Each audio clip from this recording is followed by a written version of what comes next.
যেই সরকার নামাজ প্রতিষ্ঠা করে না, যে সরকার ভালো কাজের আদেশ দেয় না, যে সরকার মানুষকে অন্যায় কাজ থেকে ফিরায় না, যাকাত আদায় করার অধিকার তার নাই।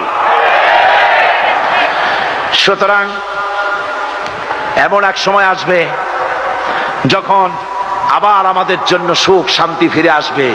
সেজন্য কোরআনের কাছে আসতে হবে। কার কাছে? এই কোরআন হলো সেই কোরআন। আমার নবী বলেছেন, মান ক্বালা বিহি সাদাকা।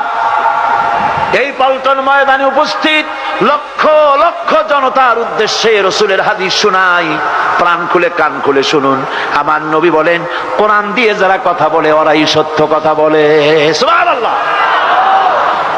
আপনার নেতা বক্তৃতা করতে আসে, না আছে কোরআন, না আছে হাদিস, সব নিজেদের মন গড়া কথা, ঠিক কিনা?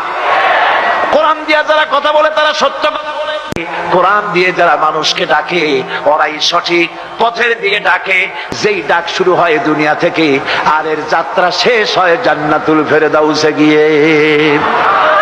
আখরাজাহু তিরমিজি, তিরমিজি শরীফের হাদিস এটি। সুতরাং ইন্নাদ-দীন ইনদাল্লাহিল ইসলাম।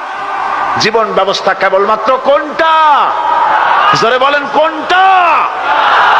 এই ইসলামের আইনের সামনে মাথা নত করে দিতে হবে।